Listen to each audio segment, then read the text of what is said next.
Welcome to FAR Community Creators. This is an online video series that features a local artist and their work.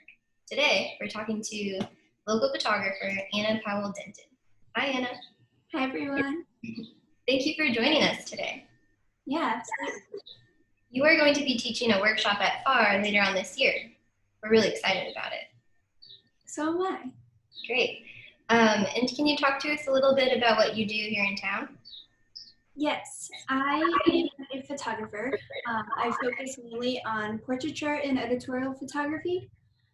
I moved to Bloomington in 2011 for school, where I studied photojournalism and fine art photography at IU. And I started the business while I was a student and then took my business full-time once I graduated in 2015. And it's been really fun, and I really love working in Bloomington. And I have a studio on West Kirkwood where I've been working out of the past few years, and that's where the workshop will be. And that's where I host my portrait days, where it's a full day full of headshots and people can come in and get their portrait made, and it's just kind of the space that I work out of in town. Awesome, that sounds great. Well, let's go see inside your studio with this little video, shall we? Yeah. Hello everyone, welcome to my studio. I've been working out of this space for about the last 3 years and I've really enjoyed getting to know the light in this room. It has 2 big north-facing windows and 2 smaller west-facing windows. And I'm going to show you how I made 3 different portraits in this space. So this portrait of Duran was made on medium format film using all natural light. And I wanted to utilize a soft, even, indirect light. So I set up the seamless in the front of my studio, kind of in the corner, so that we could utilize the big north-facing window and also the smaller west-facing window that's a little bit higher up. And we very patiently waited for the sun to go behind the clouds a little bit so it'd be a little more diffused and soft. And that's how we achieved this completely even lighting almost throughout the entire image, with just that really soft shadow back behind his chair and his feet there. This portrait of Sarah is a digital photo, and we made it mixing artificial and natural light. So I set up one light on the right-hand side. I like to use the ProPhoto B2s, and then I use a big umbrella with a diffuser, and I use that setup to light her on the right-hand side. And then I utilized the natural light coming in from the west-facing window on the left-hand side, just to kind of evenly light the seamless and fill in that left-hand side so I didn't have any harsh shadows. This portrait of Nat is also a film photo, and we made it using direct natural light. I positioned my wooden backdrop wall in the middle of the space so I could catch the golden sunset light that was coming through the west-facing windows. And so we were able to bounce that light off of the backdrop wall and position Nat so that their face was right there in the middle, catching the sun, and that's what creates this really strong contrast to this image. And I also love how we were able to catch just that little bit of reflection in their glasses. Wow, that was a really great look inside your studio. Thank you so much for demonstrating. And speaking of that, since we got this sneak peek, can you talk a little bit about what the workshop will be? Yeah, so for the workshop, we're going to be focused mostly on portraiture, and it'll be an opportunity for people to come in, and there will be a model there that we'll be working with, and we'll set up the strobe lights and just kind of walk through 2 to 3 like basic lighting setups where we can show how to set up the lights, how to sync your camera to the lights, and all your settings that you need to know to do that, and then just kind of go through how to set up your light in different angles that can create really flattering portraits. And then it'll be an opportunity for the participants to just play around with the gear and photograph the model, and everyone can take a turn directing the model and ask questions as they go and things like that. So it's a really open time where the goal is to learn and get all your questions answered, but to also leave with like at least one portrait that you're really happy with and proud of and that you could add to your portfolio. Oh, that sounds great. I'm excited that I'll be able to attend that workshop with everyone. Yeah. And the FAR will have more information about Anna's workshop that she'll be teaching later this year. It's a little tricky with the current situation of COVID-19. So once we have all the information and it's safe to get back together, we will promote Anna's workshop and let you all know. And so what is your favorite thing about sharing your craft with others? What do you love, about teaching the workshops? I really love creating opportunities and moments for students to have kind of like aha moments where things click and really come together. There are so many both technical things and creative things that all have to be perfectly balanced to make a good photo. It's all the details of your camera and working with the light and whatever subject you're working with, and that all has to come together. And it's hard and it takes a lot of practice. And when you're in an environment where you can help cultivate that and help students get there, that's really exciting for me.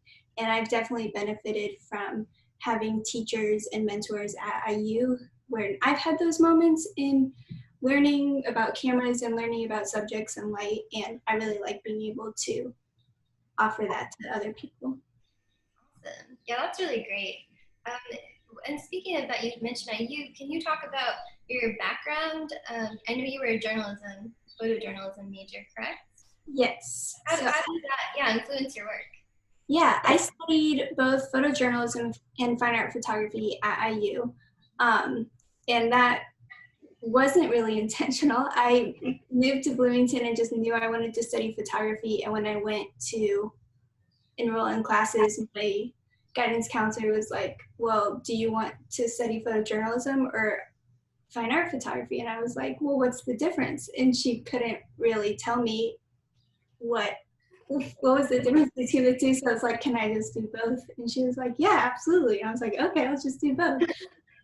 So I kind of went into it not knowing what I was getting myself into, but kind of had two totally different learning experiences, which I really appreciated. Studying under Jim Kelly in the journalism school, he taught me, I think the main thing that I got out of that is to like always pay attention and taking care of your subject is the most important thing.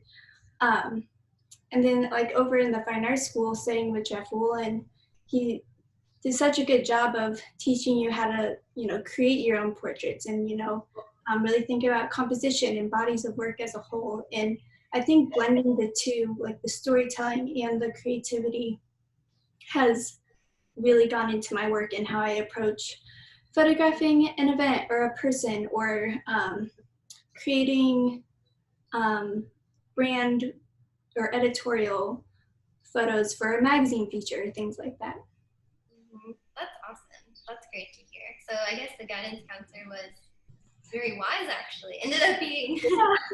Yeah, it ended up working out, and I'm very thankful for my education. That's awesome.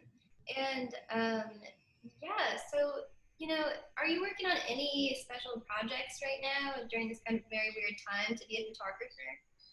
Yes, it is a very weird time to be a photographer, especially a portrait photographer, because right now there's not a whole lot of interaction going on. So I have been doing a little bit more of like the housekeeping side of being a photographer. I've been taking photos since I was, well, I guess for a very long time, but seriously since I was 16. So I dug up all my old hard drives and went through them all and organized them and backed them up and archived them and things like that. And I'm getting ready to tackle that on the film side with all my negatives and things like that. So it's just kind of been a moment of regrouping and resting and getting organized and kind of rethinking what this year's going to look like. And I've been outside a lot. I've been gardening outside our house. So it's been nice to be outside and just kind of enjoy this weird time at home. Yeah. Yeah, totally. And Anna, where can people go to find out more about you or to hire you or to see more of your work?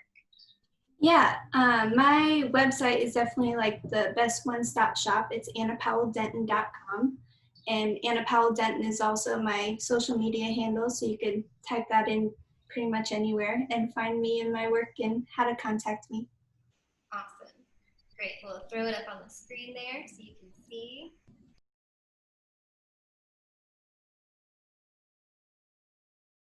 And you mentioned the portrait day. Do you hope when things get back to normal that you will continue that? Yes, and that's a question that I've gotten a lot. And just a little bit more about that. Portrait Day is something that kind of started because I wanted to kind of bring studio portraiture back and make it more accessible for people in our community.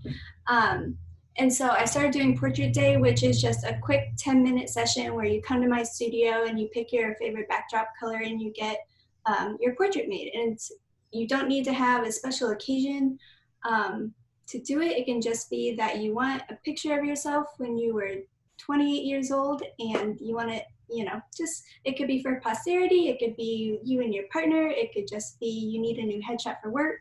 But it's very quick, easy, sign up online, show up for 10 minutes and you're done. And so I offer those twice a year. We haven't done any this year due to the pandemic and keeping everyone safe, but they will start back up as soon as it's safe to do so. Great. That sounds like an amazing opportunity for our community to have these portraits done by you. And I've heard from people they're easy and they're like, they're not scared. They've enjoyed the process. And that's, I think, really important because some people don't like their photo to be taken. Yeah, absolutely. And I firmly believe that you don't need a special occasion in your life to have your portrait made. So I invite anyone to come in and just do it for the experience or do it just because you want a nice photo of yourself. That's really lovely. All right, great. Well, thank you so much, Anna, for joining us today. You're so welcome. Thank you for having me.